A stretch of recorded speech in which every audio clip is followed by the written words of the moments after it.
Aprendo en Casa.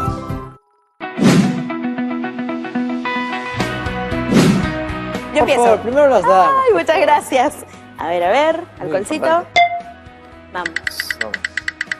A ver. A ver. Miedo. Miedo. La última vez que sentí miedo fue hace unos días cuando escuché en las noticias el conteo de los casos de contagio del COVID-19. Y para sentirme mejor, pues me puse a cantar. Qué Eso bien. me relaja. Muy Bueno, bien, es tu turno, Junior. Ok, voy. A ver. Primero desinfectamos, por si acaso. Y aquí va. A ver. Y... A ver. Y... Vergüenza. Bueno, definitivamente hoy en la mañana estaba bañándome y entró mi hermanito a cepillarse los dientes. ¡Qué roche!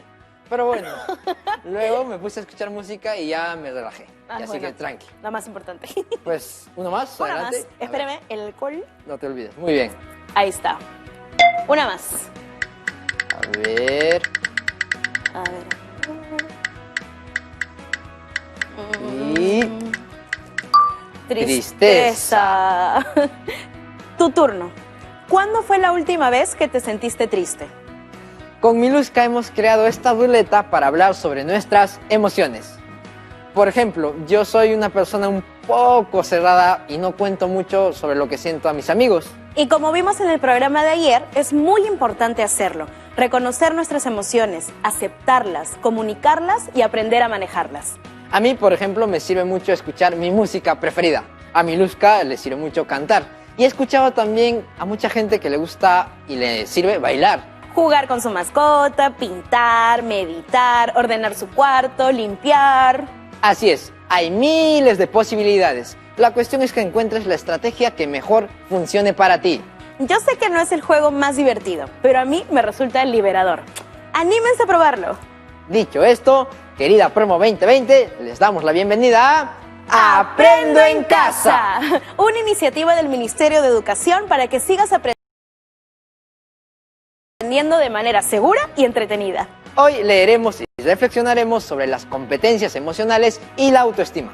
Este tema, junto a los otros que estamos analizando, nos servirán para tener mayor claridad sobre las emociones. Y así, la próxima semana, podremos hacer una infografía en la que respondamos a la pregunta: ¿qué prácticas cotidianas o acciones te ayudan a regular tus emociones y cuáles no te ayudan a sobrellevar situaciones como el aislamiento? Antes de comunicarnos con la profesora, recordaremos el reto que les dejamos ayer. Este consistía en preguntarle a un mínimo de 2 familiares cercanos cómo han manejado sus emociones tanto positivas como negativas durante la etapa de aislamiento. ¿Cómo les fue con este reto? Yo tengo un par de respuestas que recibimos de 2 estudiantes. La primera pertenece a Alejandro Robles. Él tiene 16 años, vive en Jesús María, en Lima, y nos cuenta que sintió mucha ansiedad al ver que sus padres estaban preocupados ya que se quedaron sin trabajo. En muchas ocasiones he sentido ansiedad al ver a mis padres preocupados por quedarse sin trabajo. Eso me preocupaba mucho. Lo que hacía era conversar con todos en casa para buscar algún tipo de solución frente a lo que estábamos viviendo. Además, de esa manera hacía que ellos se sientan apoyados por nosotros. La segunda respuesta nos la envía María de Los Ángeles Meléndez. Ella tiene 14 años y vive en Contamana, en Loreto. Ella nos cuenta que le hizo la pregunta a su hermano mayor y él le contestó lo siguiente. Cuando dijeron que estaríamos en cuarentena obligatoria, a mi hermano mayor le dio mucha cólera, porque eso significaba que ya no iba a poder jugar partido con sus amigos, y justo estaban organizando un campeonato.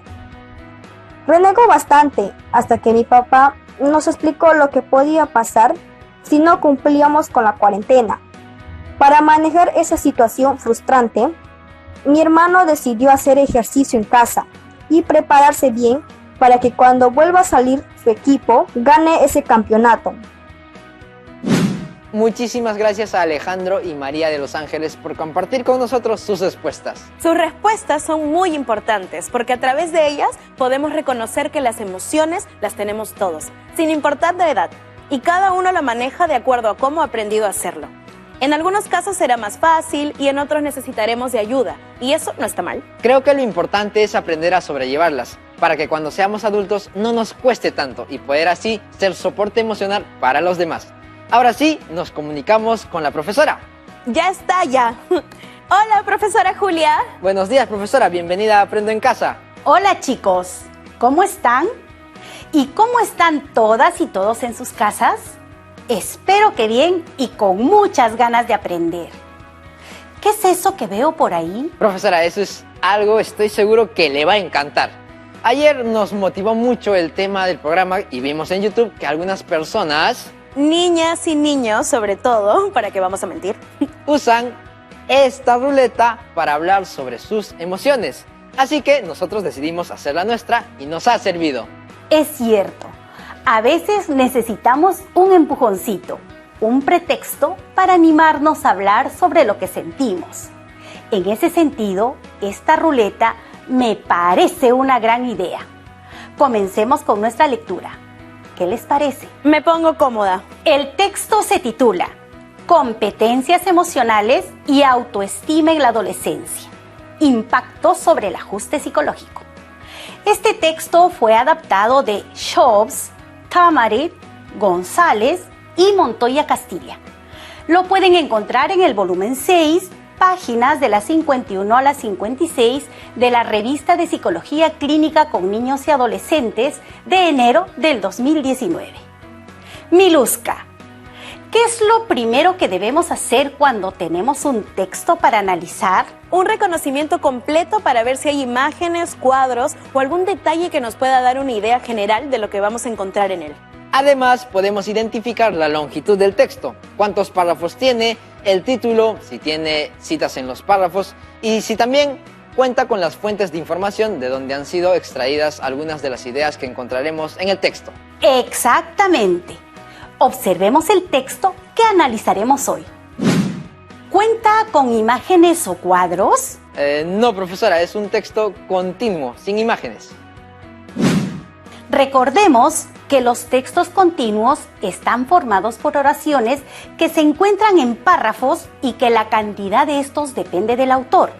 En algunos casos, estos textos continuos pueden ir acompañados de imágenes o cuadros con algo de información, pero no en gran cantidad, ya que deben mantener las características de continuidad. Y ya que hemos hablado de párrafos, ¿podrías identificar cuántos hay? Sí, profesora, son 4. Y en medio de estos hay citas intertextuales. Tiene un título y finalmente se encuentra la fuente de donde fue extraído el texto. Bien, veamos qué nos dice el título. Competencias emocionales y autoestima en la adolescencia. Según el título y la información previa que tenemos sobre este texto, ¿cuál de las siguientes alternativas acerca del contenido será la correcta? A. El texto trata sobre las actividades que deberán realizar las y los adolescentes para manejar mejor sus emociones. B. El texto trata sobre la relación que existe entre las competencias emocionales y la autoestima en las y los adolescentes. C. El texto trata sobre las emociones que les aumentan la autoestima a las y los adolescentes. D. El texto trata sobre la autoestima en tiempo de pandemia. Creo que se me haría un poco más fácil responder esa pregunta si supiera con exactitud qué significa competencia emocional. Tienes mucha razón. La competencia o inteligencia emocional es la capacidad de reconocer nuestras propias emociones o sentimientos y los de los demás, de motivar y manejar adecuadamente las emociones. O sea, la competencia emocional es la habilidad para reconocer nuestras emociones y saber cómo manejarlas. Así es, como cuando nos dijeron que teníamos prohibido salir los domingos. Algunas personas se enojaron, pero de ese grupo algunas decidieron controlar su enojo y cambiarlo por oportunidad para compartir con sus familias, mientras que otras sí mantuvieron el enojo e incluso salieron desobedeciendo las reglas. Las personas que manejaron mejor esa emoción tienen la competencia o inteligencia emocional más desarrollada que los otros. Me quedó clarísimo, ahora sí puedo contestar. A ver, la letra A menciona que el texto trata sobre las actividades que deberían realizar los adolescentes, pero no creo que la lectura se refiera a eso. En ese caso, el título sería algo así como Recomendaciones para las y los adolescentes. La letra C nos muestra las dos palabras que aparecen en el título. Por lo tanto, podría ser, pero me hace dudar cuando dice emociones que les aumentan la autoestima, porque ese no es el tema del que venimos hablando desde el programa pasado. La letra D está descartada ya que solo menciona la autoestima. ¿Y la B? La letra B la dejé para el final porque pienso que es la que más se acerca. ¿Por qué? Es la única que menciona los dos conceptos del título y nos sugiere que debe existir una relación entre ellos. Yo también me inclino por la B. Tu análisis fue muy bueno, pero veremos si es el correcto al finalizar la lectura del texto. Leamos el primer párrafo. En la adolescencia se producen profundos cambios físicos, cognitivos y sociales que ponen a prueba los recursos de las y los adolescentes. Se considera que las habilidades emocionales ayudan a tener aptitudes relacionales que promueven un adecuado ajuste y desarrollo en las y los adolescentes. Proporcionan recursos que protegen al adolescente a través de identificar y tener conciencia de sus sentimientos, así como de regular sus reacciones emocionales en sí mismos y en los otros. Asimismo, las habilidades emocionales aumentan la autoestima de los adolescentes al darles recursos para enfrentarse a las dificultades. ¿Cuál será la idea principal de este párrafo y cómo la reconocemos? Les doy 10 segundos para que puedan responder en casa.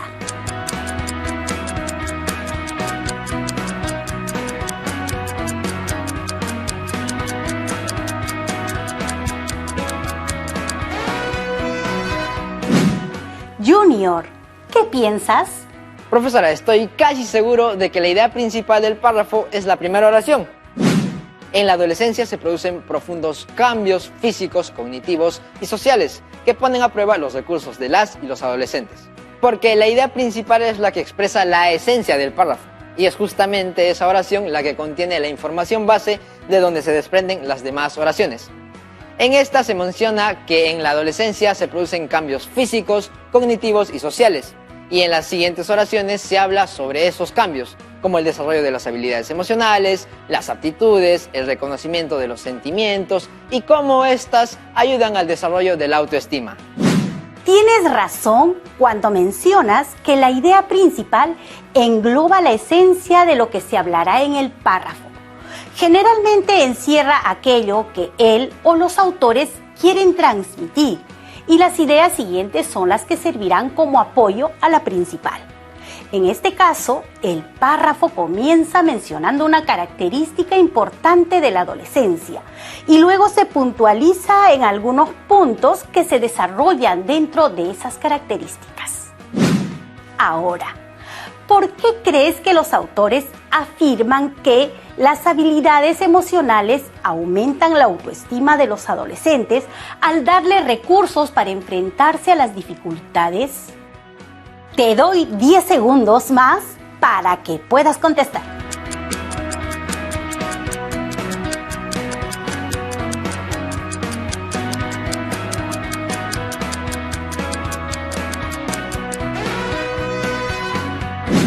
Porque si una o un adolescente ha desarrollado de manera óptima sus capacidades emocionales, sentirá que puede manejar con mayor madurez los momentos complicados que se le presenten. Muy bien. Entonces, en este párrafo introductorio tenemos el desarrollo de la idea central que nos habla sobre los cambios que se dan en la adolescencia. Entre ellos el desarrollo de las habilidades emocionales y cómo éstas ayudan en el aumento de la autoestima de los adolescentes. Continuemos con el segundo párrafo. Junior, ¿te parece si te encargas de la lectura? Claro que sí, profesora. Aquí va. En este sentido, las competencias emocionales que derivan del concepto de inteligencia emocional de Mayer y Salovey, 1997, proporcionan el marco teórico jerarquizado en 4 ramas. 1. La percepción y expresión de emociones. 2. La facilitación emocional del pensamiento. 3. La comprensión. Y 4. La regulación de las emociones para resolver problemas y guiar la conducta. Mayer, Caruso y Salovey, 2016. Estas habilidades emocionales pueden ser desarrolladas durante la infancia y la adolescencia, integrando experiencias previas que guiarán su comportamiento futuro. Saarni, 2010. Muchas gracias. ¿Qué características especiales tiene este párrafo? Les doy 10 segundos para que intenten responder la pregunta.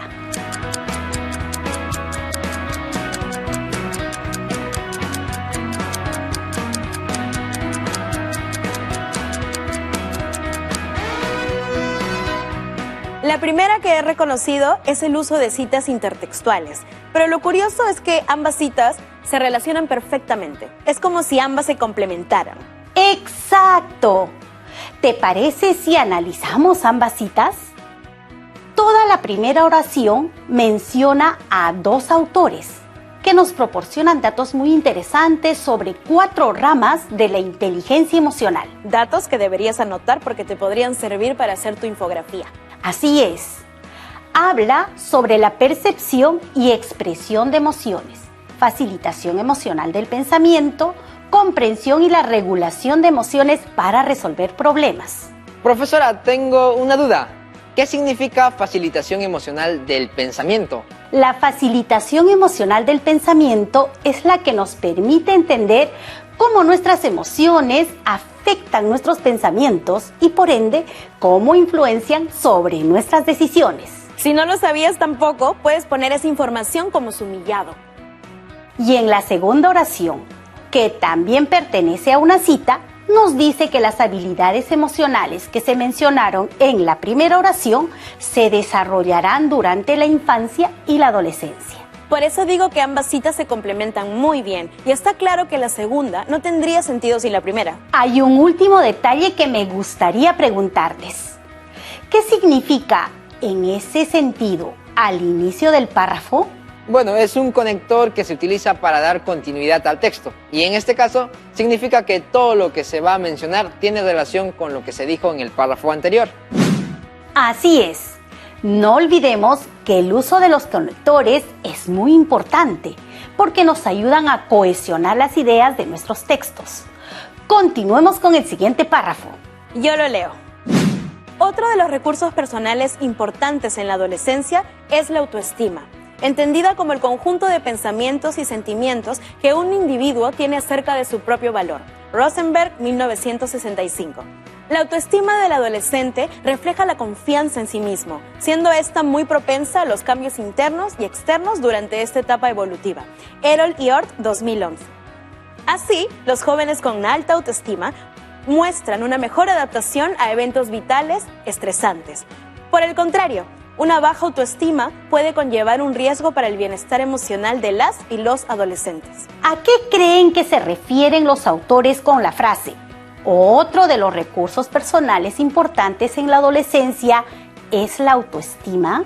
Creo que consideran que la capacidad emocional es un recurso muy importante en la formación de las y los adolescentes y añaden como otro recurso importante a la autoestima. Con este párrafo confirmo que mi elección de la alternativa B, cuando analizamos el título, es correcta. ¿Cómo así? Porque este párrafo nos confirma que tanto la capacidad emocional como la autoestima se relacionan de manera muy estrecha en el ser humano. Pienso en la carta de Joaquín, ¿se acuerdan? En ella nos decía que el aislamiento había generado diversas emociones en él: alegría, enojo, soledad, tristeza, que le han permitido cuestionarse respecto a su personalidad. De hecho, él posee un grado de madurez que le permite identificar sus emociones, además de tener el valor de compartirlas para inspirar a otros que probablemente también estén pasando por lo mismo. ¿Qué quieres decir? ¿Que Joaquín debe tener una buena autoestima? El texto lo dice.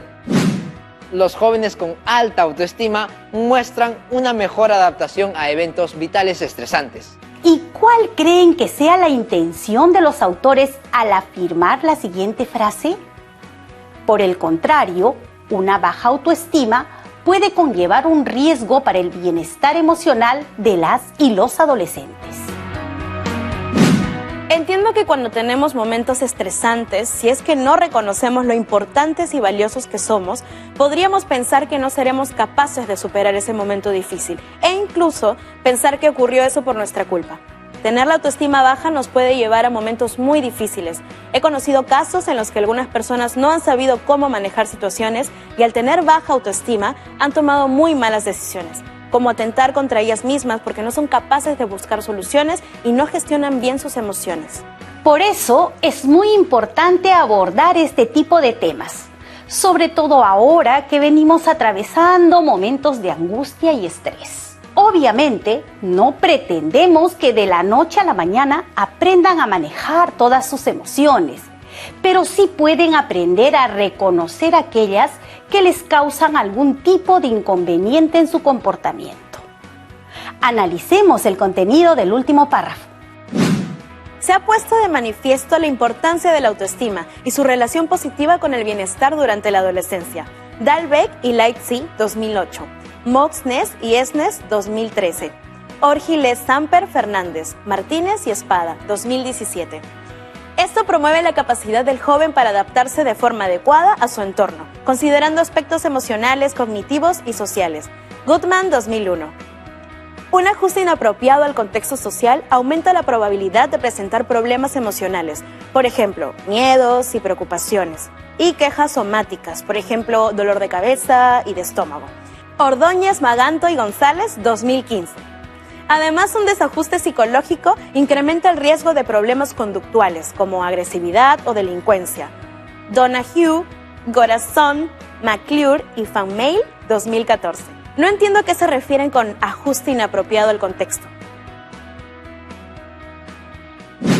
Para ayudarnos a comprender mejor esos ajustes inapropiados al contexto, el psicólogo César Araníbar, especialista en temas que tienen que ver con el desarrollo de las y los adolescentes en nuestro país, nos ha enviado el siguiente video. Hola, mi nombre es César Araníbar. Soy psicólogo social y el día de hoy quiero conversar contigo sobre las emociones en la adolescencia. En primer lugar, es importante que sepas que generalmente se piensa que las y los adolescentes tienen muy poca claridad sobre las emociones que están viviendo. Sin embargo, esto no es más que una idea extendida en la sociedad, lo cual, por ejemplo, vendría a ser una representación social. En segundo lugar, es importante que sepas que los seres humanos atravesamos por diferentes emociones a lo largo de nuestra vida, las mismas que pueden ser positivas o negativas dependiendo de los eventos o circunstancias que estés atravesando. Por esto es muy importante que sepas que las emociones son experiencias subjetivas, personales e individuales, lo cual quiere decir que aquellas cosas que tú estés sintiendo no van a ser iguales a las emociones que tus amigos o tus familiares puedan estar atravesando. Por esto es muy importante que sepas que la situación actual que estamos viviendo puede hacer que tú experimentes determinados tipos de emociones. Para ello, te recomiendo que puedas hacerte dos preguntas. En primer lugar, que puedas preguntarte qué tipo de emoción estás experimentando. Por ejemplo, puede ser alegría, puede ser tristeza, puede ser miedo, puede ser inseguridad, incertidumbre, entre muchas otras emociones que tú vas a poder reconocer. Y en segundo lugar, te recomiendo que te preguntes a partir de qué situación estás sintiéndote de esa forma. De esta manera podrás identificar por qué te sientes de la manera en la cual te estás sintiendo, para que así puedas conversarlo con alguien de tu confianza. En este sentido, quiero contarte que tú, como adolescente, tienes dos grupos sociales importantes en esta etapa. En primer lugar, están tus padres. Es importante que sepas que puedes acudir a ellos en cualquier momento, quienes te van a poder dar consejos, apoyo o ayuda de ser que lo necesites. En segundo lugar, es importante que sepas que puedes acudir también a tu grupo de amigos. En la adolescencia se sabe que los amigos cumplen un rol importante en la vida de nosotros los seres humanos. Es por esto que, a pesar de que la situación actual está interfiriendo en que puedas interactuar directamente con ellos, es importante que hagas uso, por ejemplo, de la tecnología a través de las redes sociales para que puedas comunicarte con ellos y les puedas contar cómo es que te estás sintiendo. Solo para terminar, quiero decirte que no importa el tipo de emoción que estés experimentando, lo importante es que la puedas reconocer y que le puedas prestar atención a esa emoción. ¡Qué lujo haber escuchado a la persona que escribió un texto que hemos analizado antes! Sin duda. Bueno, hemos terminado con nuestro análisis de la lectura. No sé si tienen preguntas. Sí, profesora, las hay. Micaela Ramos quiere saber si la idea principal de un párrafo siempre se ubica al inicio de este. No necesariamente. El autor del texto decide dónde ubicar la idea principal. El párrafo podría comenzar con una pequeña oración introductoria y luego mencionar la idea principal, que será sostenida con las ideas secundarias que se desarrollen en el mismo párrafo. Ricardo Mori nos pregunta, ¿puede haber párrafos sin idea principal? Hay párrafos en los que la idea principal no la puedes subrayar y se le conoce como idea principal implícita. Es decir, que no aparece textualmente en el texto, sino que se debe de inferir mediante la comprensión del contenido del párrafo. Stephanie Montoya nos ha enviado su pregunta en un audio. Escuchémosla. Hola, primera vez que mando una pregunta al programa.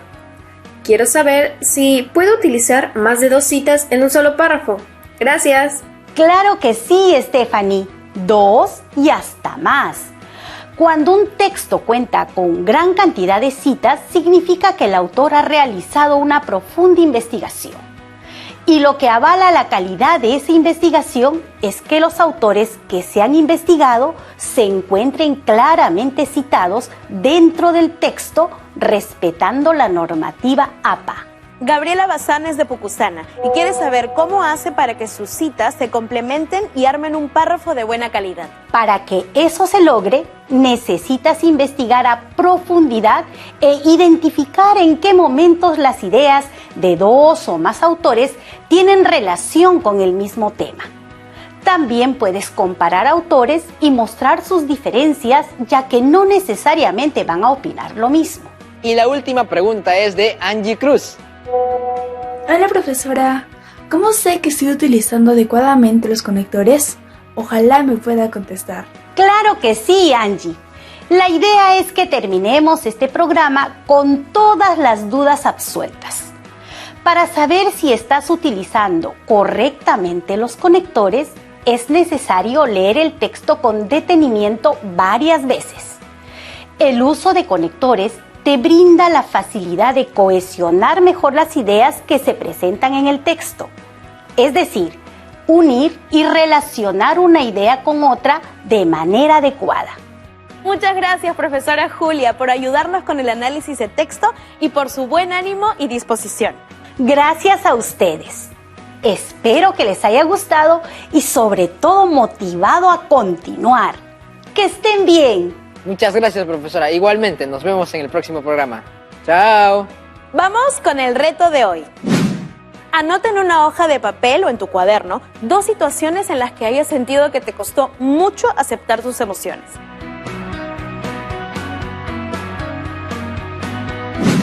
Por ejemplo, lo que nos contó María de Los Ángeles, que dijo que a su hermano le dio mucha cólera cuando se enteró de que tendría que hacer cuarentena porque tenía ganas de jugar un campeonato de fútbol. O lo que nos contó Alejandro, que pudo percibir las emociones de sus padres al perder el trabajo y eso le generó ansiedad. Pero él supo qué hacer, conversar con su familia para buscar alguna solución. Claro, para continuar profundizando con el tema, mañana leeremos y reflexionaremos sobre la adolescencia y el desarrollo emocional en la sociedad actual. Como vemos primero, debemos conocer y aceptar nuestras emociones para luego poder identificar aquello que nos ayudará a buscar nuestro equilibrio emocional. Que es tan importante, en especial en estas épocas complejas que todos estamos viviendo. Así es, chicas y chicos. Entonces, llegamos al final de esta sesión. No olviden guardar las evidencias de su aprendizaje.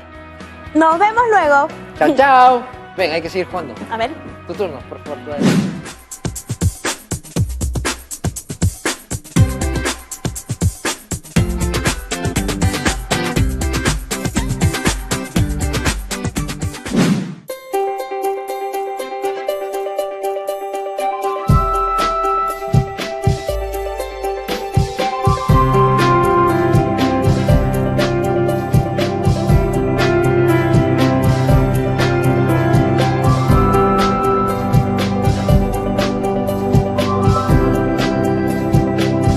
Aprendo en casa.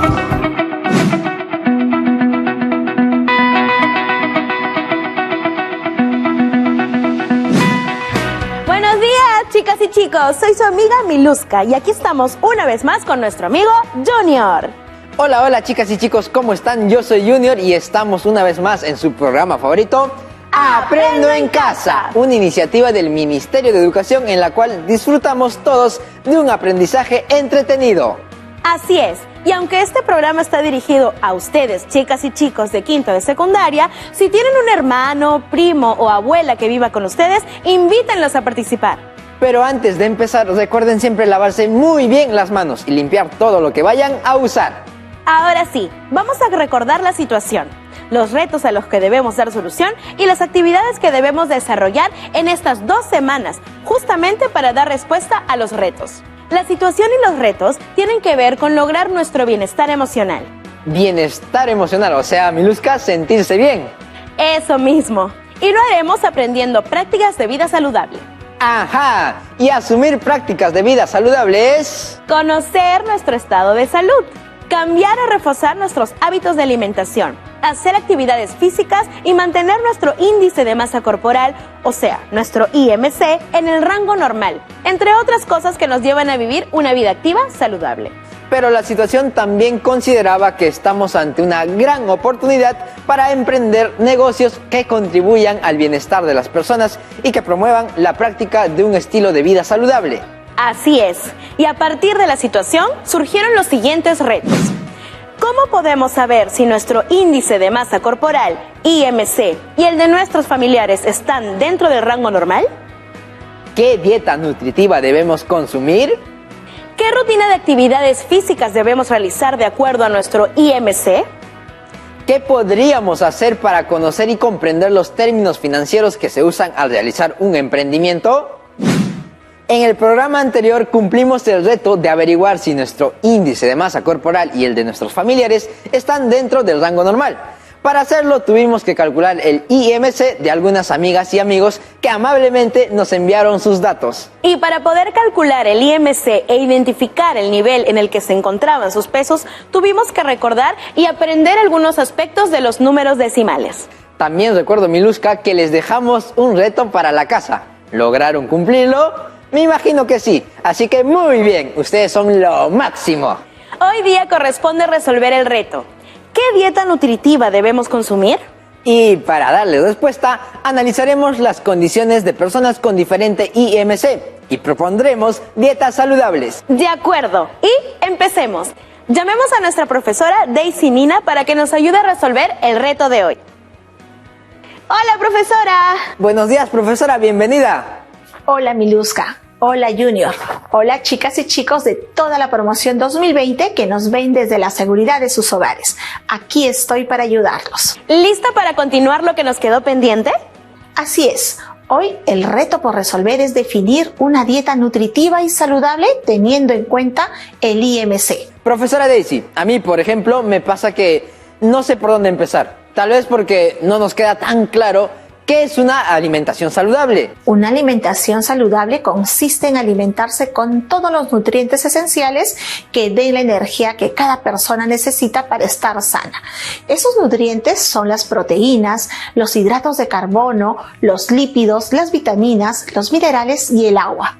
Profesora, seguro que muchas y muchos de los chicos que están en casa se están preguntando ¿por qué preocuparnos de una alimentación saludable? Eso pasa. Sin embargo, es una pregunta muy importante. Claro, porque una buena alimentación también previene enfermedades como la obesidad, la hipertensión, las enfermedades cardiovasculares, la diabetes, la anemia, la osteoporosis y algunos cánceres. Aprovecho para aclararles a nuestras amigas y amigos que lo que vamos a hacer es usar la matemática para comprender aspectos relacionados a nuestra salud. Y escuchen, la información que damos es referencial. Si identificamos algún problema de salud, hay que buscar una evaluación profesional y el tratamiento de un médico. Por ningún motivo debemos automedicarnos, ni hacer dietas sin la asesoría de un especialista en nutrición y salud. Entonces ahora, para resolver nuestro reto, necesitamos la tabla sobre el IMC que elaboraron en el programa anterior. Debemos analizar los resultados del IMC, determinar la cantidad mínima de calorías que necesita una persona estando en reposo, también la cantidad de calorías que necesita una persona de acuerdo a la actividad física que realiza, así como establecer una propuesta de dieta nutritiva y saludable de acuerdo a la cantidad de calorías que necesita. Empecemos con la primera tarea, revisar los resultados del IMC de 4 amigas y amigos que nos compartieron sus resultados el día de hoy. Y estos son los resultados del IMC de Ernesto, Ofelia, Ethel y Javier. Ernesto y Ofelia están normal, pero Ethel tiene sobrepeso y Javier tiene obesidad. Claro que de la clase 1, pero es obesidad al fin.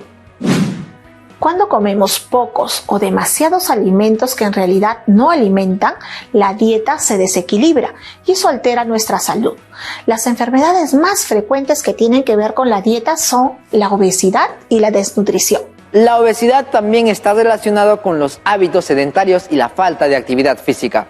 Esta enfermedad aumenta considerablemente el riesgo de padecer enfermedades cardiovasculares, hipertensión, o sea, presión alta, y diabetes, o sea, demasiado azúcar en la sangre. En cambio, la desnutrición se produce por una dieta de pocas calorías, es decir, comemos una cantidad de alimentos que no alcanza a cubrir nuestros requisitos mínimos de energía.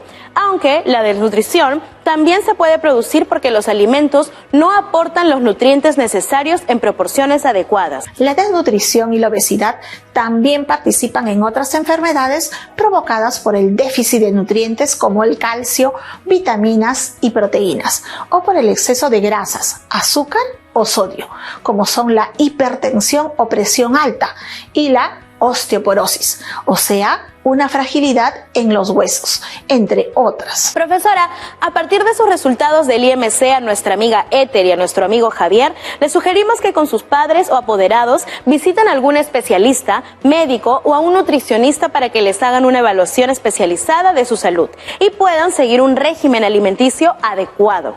Y recuerden que no deben automedicarse. En las condiciones actuales necesitamos organizarnos con la familia para hacer actividades físicas sin tener que salir de casa. Recuerda, te cuidas tú y nos cuidamos todos. Pues bien, hemos identificado el estado nutricional de nuestros amigos Ernesto, Ofelia, Ethel y Javier. Ahora definiremos la cantidad mínima de calorías que necesita nuestro organismo diariamente. Eso comienza con la tasa metabólica basal. Profesora, le comento que he estado buscando información sobre la tasa metabólica basal y la tasa metabólica total. Y creo que para poder calcularlas vamos a tener que sumar, restar, multiplicar o dividir con decimales.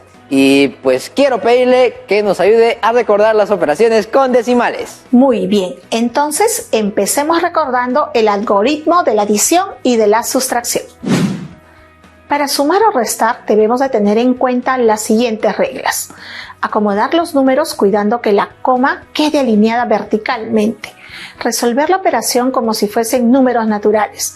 Poner en el resultado la coma debajo de la coma de los números que se sumaron o restaron. Veamos un ejemplo. Vamos a sumar 2 enteros 42 centésimos, más 3 enteros 7 décimos, más 4 enteros 128 milésimos, es decir, 2,42 más 3,7 más 4,128. Acomodo los números cuidando que la coma quede alineada verticalmente, haciendo coincidir las partes enteras y las partes decimales de cada número, unidades con unidades, comas con comas, décimas con décimas, centésimas con centésimas y milésimas con milésimas. A continuación, sumo los números como si fueran números naturales, manteniendo la coma en su lugar. El resultado es 10 enteros 248 milésimos. Clarísimo, profesora. ¿Me permite hacer de esa forma una sustracción? Adelante. A 16 enteros con 3 décimos les vamos a restar 2 enteros 98 centésimos. A ver, acomodo los números cuidando que la coma quede alineada verticalmente, haciendo coincidir las partes enteras y las partes decimales de cada número. Decena con decena, unidades con unidades, comas con comas, décimas con décimas y centésimas con centésimas. Aquí agrego un 0 para que los dos números tengan la misma cantidad de cifras decimales y eso me facilite al momento de restar. Ahora resto los números como si fueran números naturales, manteniendo la coma en su lugar. El resultado es 3 enteros 32 centésimos. Buen trabajo, Junior. Creo que ahora nos corresponde recordar la multiplicación. Profesora, yo me acuerdo cómo se hace. Pues adelante. Empecemos con la multiplicación de números decimales por la unidad seguida de ceros. Para multiplicar un número decimal por la unidad seguida de ceros, o sea, un 1 seguido de ceros, vale decir 10, 100, 1000 y todos los demás que vengan. Pues se desplaza la coma a la derecha tantos lugares como ceros tenga la unidad seguida de ceros. Por ejemplo, al multiplicar 3 enteros 2 décimos por 10, la coma se desplaza a la derecha un espacio, porque el 10 tiene un solo cero. El resultado es 32. Al multiplicar 3 enteros 2 décimos por 100, la coma se desplaza a la derecha 2 espacios. Los espacios vacíos se completan con ceros. El resultado es 320. Y al multiplicar 3 enteros 2 décimos por 1000, la coma se desplaza a la derecha 3 espacios. Los espacios que quedarían vacíos se llenan con ceros. El resultado es 3200. Muy bien, Miluska. Sigamos con el siguiente caso. Para multiplicar dos números decimales se multiplican los números como si fueran números naturales, sin tener en cuenta la coma. Luego en el resultado obtenido se coloca la coma. Para saber dónde ponerla, se cuentan desde la derecha tantos lugares como cifras decimales tengan los dos factores. Veamos un ejemplo. Los números que son 4 enteros 56 centésimos y 2 enteros 3 décimos los voy a multiplicar como si fueran números naturales, sin tener en cuenta la coma. Entonces, primero multiplico 456 por 3. Me da como producto parcial 1368. Luego multiplico 456 por 2 y me da el segundo producto parcial, que es 912. Sumo los dos productos parciales y tengo 10.488. Para ubicar la coma, cuento 3 espacios empezando de la derecha hacia la izquierda. Y son 3 espacios porque el multiplicando tiene 2 cifras decimales y el multiplicador una cifra decimal. Y 2 más 1 son 3. Entonces el resultado de la multiplicación es 10 enteros 488 milésimos. Profesora, tengo otra forma para sacar esa multiplicación. Eso suena interesante, Junior. Compártenos tu estrategia. Muchas gracias, profesora. Aquí va. El número 4 enteros 56 centésimos lo expreso como la fracción decimal 456 centésimos. Y el número 2 enteros 3 décimos lo expreso como la fracción decimal 23 décimos. Luego, estas dos fracciones decimales las multiplico. Numerador con numerador y denominador con denominador. Entonces, si multiplico 456 por 23, me resulta 10.488. Y al multiplicar 100 por 10, me resulta 1000. La fracción decimal 10.488 milésimos la expreso como un número decimal, obteniendo como resultado final 10 enteros 488 milésimos. Como ven, puede haber diversas estrategias o algoritmos, y cada uno puede formular sus propios algoritmos. Los invitamos a que lo intenten en casa. Ahora es momento de recordar la división de decimales y también veremos algunos casos. Para dividir un número decimal por una unidad seguida de ceros, como por ejemplo 10, 100, 1000, etc., se desplaza la coma a la izquierda a tantos lugares como ceros tenga la unidad. Veamos esos ejemplos. Al dividir 24 enteros 2 décimos entre 10, la coma se desplaza un lugar hacia la izquierda, resultando 2 enteros 42 centésimos. Al dividir 24 enteros 2 décimos entre 100, la coma se desplaza 2 lugares hacia la izquierda. Completamos un espacio vacío con 0, obteniendo como resultado 242 milésimos. Al dividir 24 enteros 2 décimos entre 1000, la coma se desplaza 3 lugares hacia la izquierda. Completamos 2 espacios vacíos con 0, obteniendo como resultado 242 10 milésimos. Recuerdo otro caso de división con decimales, cuando el dividendo es un número decimal y el divisor un número natural. Se dividen como si fueran números naturales, pero al bajar la primera cifra decimal se pone la coma en el cociente. Por ejemplo, vamos a dividir el número decimal 7 enteros 36 centésimos entre 2. Dividimos como si fueran números naturales. 7 entre 2 sería 3, porque 3 por 2 es 6. Queda 1 y lo escribimos debajo del 7. Bajamos la siguiente cifra, el 3, y se forma el 13. Como el 13 es la primera cifra decimal que bajamos, escribimos en el cociente la coma y seguimos dividiendo. 13 entre 2 sería 6, quedando 1. Bajamos la siguiente cifra, el 6. Ahora se forma el número 16. Y finalmente dividimos 16 entre 2 es 8 y el residuo 0. Entonces, el resultado de dividir 7 enteros 36 centésimos entre 2 es 3 enteros 68 centésimos. A veces nos conformamos con usar la calculadora o los celulares para realizar estas operaciones. Y claro que ayudan, pero es necesario saber en qué consisten y cómo funcionan esos algoritmos. Y sobre todo, se agiliza nuestra mente. Buena reflexión, Junior. Sigamos con otro caso de división de decimales. Mi turno. Dividiremos un número natural por uno decimal. Para dividir se suprime la coma del divisor y se añaden tantos ceros a la derecha del dividendo como cifras decimales tenga el divisor. Después se realiza la división como si fueran números naturales. Esto es sencillo. En el ejemplo vemos que tenemos que dividir 1176 entre un entero y 2 décimos. Se suprime la coma del divisor con lo que sería 12. Luego se añade un cero al dividendo porque el divisor tiene una cifra decimal. Y hacemos la división como si fueran números naturales y el resultado de la división es 980. Ahora aprenderemos la división entre dos números decimales. Para dividir dos números decimales se suprime la coma del divisor y se desplaza la coma del dividendo a la derecha tantos lugares como cifras decimales tenga el divisor. Si es necesario, se añade ceros. Veamos un ejemplo. Tenemos que dividir 21 enteros 66 centésimos entre 3 enteros 8 décimos. Se suprime la coma del divisor y ahora el número es 38. Se desplaza la coma del dividendo un solo lugar a la derecha, porque el divisor tiene una sola cifra decimal. Y hemos convertido ese número en 216 enteros 6 décimos.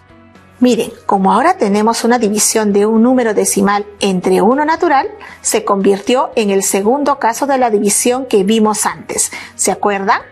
Muy bien, continuemos. Dividimos 216 entre 38. Resulta 5 y quedan 26.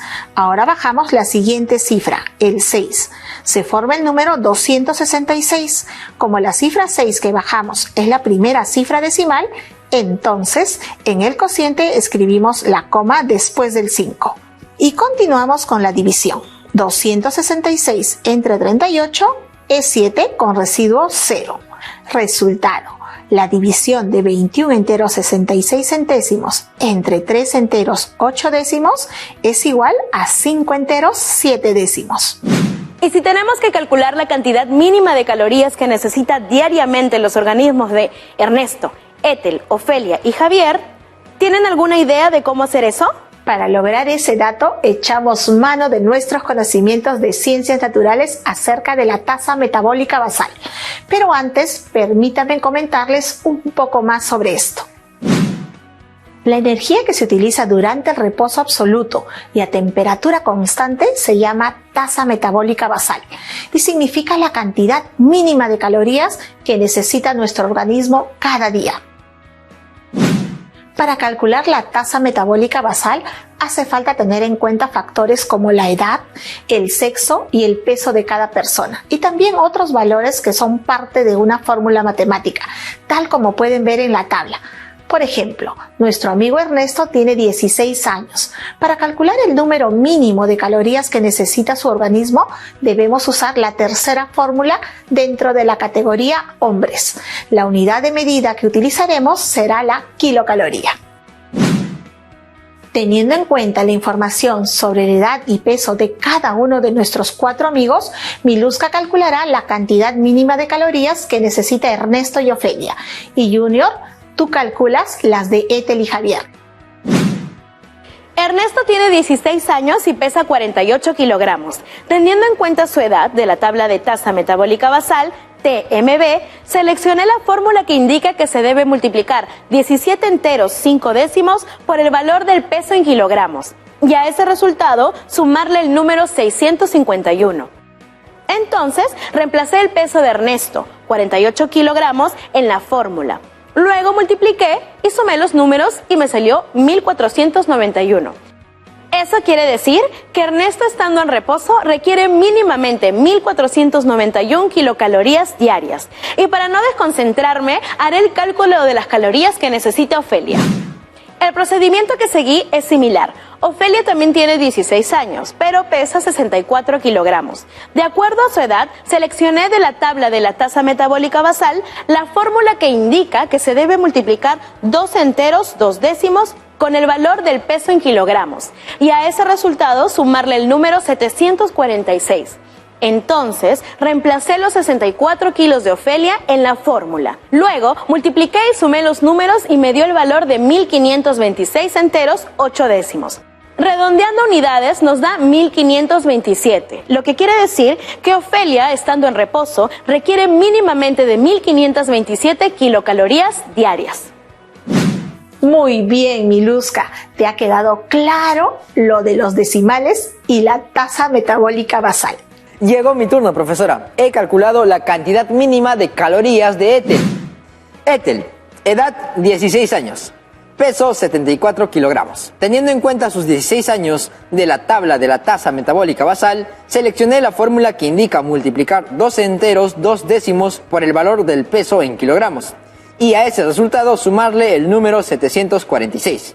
Entonces yo, ni corto ni perezoso, puse los 74 kilogramos de Ethel en la fórmula. Multipliqué y sumé los números y me dio el valor de 1648 enteros y 8 décimos, los que, redondeando a unidades, pues resulta que son 1649 kilocalorías diarias que Ethel necesita mínimamente. Y ya que están motivados y muy concentrados en lo que estamos haciendo, continuaré con el cálculo de la cantidad mínima de calorías de Javier. Javier tiene 16 años y pesa 84 kilogramos y medio. Teniendo en cuenta su edad, 16 años, de la tabla de tasa metabólica basal, seleccioné la fórmula que indica multiplicar 17 enteros 5 décimos por el valor del peso en kilogramos, y a ese resultado sumarle el número 651. Pues reemplacé el peso de Javier en la fórmula, multipliqué y sumé los números y obtuve el valor de 2029 enteros 75 centésimos. Este número, redondeando a unidades, resulta siendo 2130. Javier en reposo necesita mínimamente 2130 kilocalorías diarias. Muy bien, Junior, también has realizado un buen trabajo. Muchas gracias, profesora. Profesora, ya sabemos la cantidad de energía que necesitan nuestras amigas y amigos mínimamente, o sea, estando en reposo. Pero para determinar la receta saludable, necesitamos saber qué pasa si hacen alguna actividad física. Ahí habría desgaste de energía y necesitarían más calorías. Pues nuestro siguiente paso es calcular la cantidad total de calorías que necesita una persona teniendo en cuenta su actividad física. Profesora, lo que menciona Miluska tiene que ver con la tasa metabólica total, ¿no es así? Eso es verdad, Junior. Es que leí en un libro de ciencias naturales que se debe considerar la actividad física diaria para calcular con exactitud cuántas calorías necesita al día una persona. Así es, y el valor de la tasa metabólica total se obtiene multiplicando la tasa metabólica basal por un factor que depende de la necesidad de energía de la persona, que a su vez depende de su actividad física.